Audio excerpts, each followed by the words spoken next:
তো কারোরই হুঁশ খবর নেই, আমাকেই সবসময় সব কাজগুলো করে করে মরতে হয়, সকাল থেকে দিন রাত।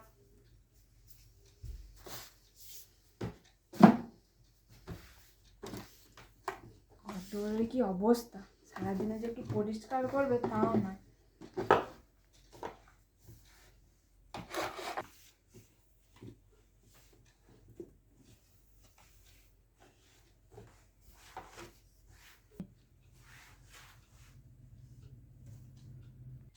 হ্যাঁ, কটা বাজলো? আমি ভুল দেখছি না তো?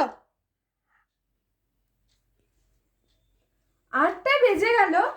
8টা বেজে গেল, এখনো রানিমার ঘুম থেকে ওঠা সময় হলো না। যাই, অনেক আমার ঘর পরিষ্কার করা হলো, এবার ওনাকে গিয়ে একটু দেখে আসি গা।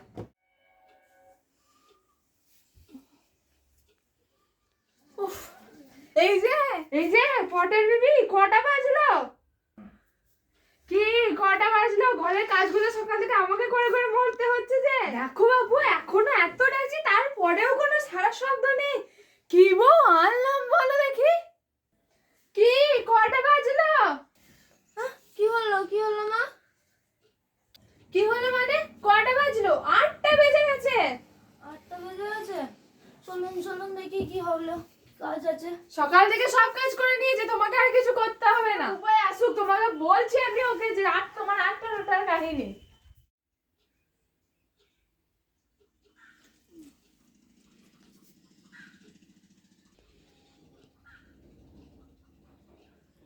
কালকে তো 8টার সময় উঠেছিলাম, অনেক দেরি হয়ে গেছিলো। আজকে তো 3টের সময় উঠে গেছি, মা অনেক খুশি হবে। যাই মাকে ডাকে গেলে জিজ্ঞাসা করতে কি কি কাজ করতে হবে। মা মা, আজকে খুব তাড়াতাড়ি উঠে পড়েছি, দেখুন বলুন কি কি কাজ করতে হবে। মা উঠুন উঠুন। কটা বাজলো? কটা বাজলো?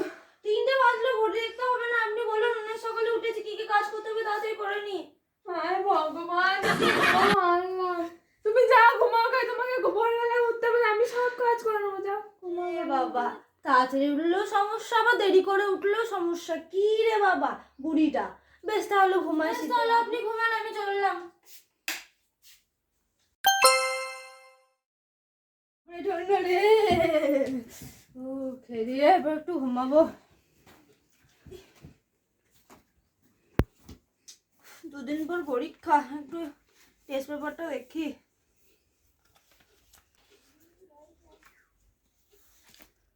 বাবারে, বেরোয় বেরোয় আবার আরবি, এমনি নিজের পড়াই পারি না আবার আরবি। উফ বাবারে, ঢাকার ভেতরটা বাবা গরমই হতে চায় না, ঘুম আসবে না হলে কি করে।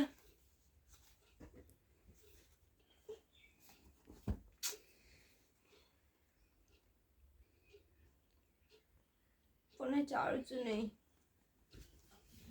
ঢাকার ভেতরটা গরম করার একটাই উপায়, ওই উপায়টাই অ্যাপ্লাই করি। যাই।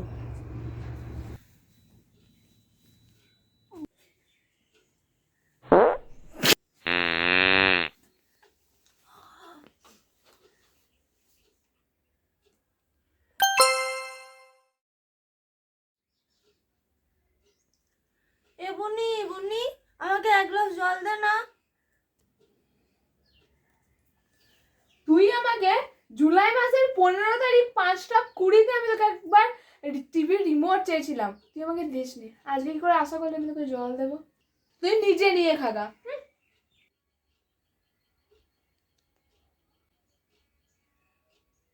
ভাই 2-1 বছর আগেকার সালে তোর কথা এখনো মনে আছে? আর নিজের ক্লাসের সাবজেক্টের এখনো পড়াশোনা মনে নাই, তাহলে তোকে আমি একটা তোর সাবজেক্ট থেকে কোয়েশ্চেন করছি, আমাকে অ্যান্সার বলতো। না না থাক, আমি এনে দিচ্ছি। চা খাবি কি? চায়ের মধ্যে একটু বীজ মিশিয়ে এনে দেবো, খাবি কি? তো তোমরা কি বুঝলে এভাবে ছোট ভাই বোনদের দিয়ে কাজ করানো যায়? ঠিক আছে। এ দিদি, 12 এর সিনেমাটা দেখেছিস? না দেখিনি, তোর কাছে আছে? হ্যাঁ আছে, জানিস ওখানে 12 ফেল করে গেছিল, তারপরেও আইপিএস অফিসার হয়েছে। তা তুই কি মুভিটা দেখে ভাবছিস তুই 12 ফেল করে আইপিএস অফিসার? আরে না না, আমি তোকে দেখেছি ওটাই বলো, সব সময় কেন নেগেটিভ মাইন্ড নিস? কই তুই নিবি সিনেমাটা দেখবি? দে দে দে। তাহলে তোর ফোনটা দে। আমার ফোনটা এখানেই তো ছিল রে বাবা, কই? দাঁড়া, আমি দেখছি। ওই দে ফোন। এই কোথা থেকে পেলি রে? এটাই তো আমার ঢাকার মাহাত্ম্য, ওই জন্যই তো আমি এই ঢাকা থেকে বেরোই না। এখানে তুই যা বলবি, যেখানকার ইচ্ছা সেখানকার জিনিস বল, আমি এর ভেতর থেকে সব বের করে দেবো। সব পারবি হ্যাঁ সব? হ্যাঁ। তাহলে শীতকালে আমার ঠোঁট মুখগুলো কেমন হয়ে গেছে, একটা বড়লিন দে না। ও তাই, আগে বলবি তো, এখনই দিচ্ছি না। ওই দেখ। বাহ, বাহ, বাহ।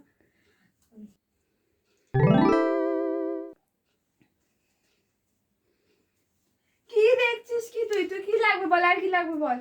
আর লেজ খেতে খুব ইচ্ছে করছে, একটা লেজ। দাদা ওই নে।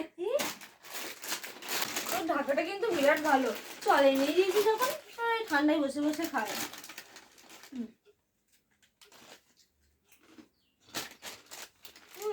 এবার একটু জল চেষ্টা করে, ওই যে জলটা আনতে পারবি?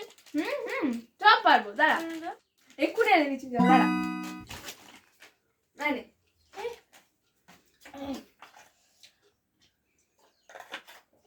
তুই খাবি? না আমি খাবো না, রেখে দে এদিকে। শোন না, বলছি দেখ, আমি তো অনেকদিন এখানে রয়েছি, তো আমার বরের জন্য খুব মন খারাপ করছে। আমার বরটাকে নিতে পারবি? দে না রে, এনে দিতে পারবি বরটাকে? অনেকদিন দেখিনি বরটাকে। জিজুকে তো দাঁড়া, একটা মানুষকে আনতে হবে তো। ধর, আর আমার জিজু যা মোটা বুঝতেই পারছিস, তাই তুই একটু সরে যা, দিকে সরে যা। ঢাকার একটু বেশি ছুটতে হবে আমাকে। রেডি জিজুকে দেখার জন্য? কি করে এলাম? তোরাই বা কোথা থেকে এলি? এটা আমার চাদরের খেলনা। এই তুমি সত্যি চলে এসছো? এই দেখো, এটা হচ্ছে আমার বোনের চাদরের ক্যালমা।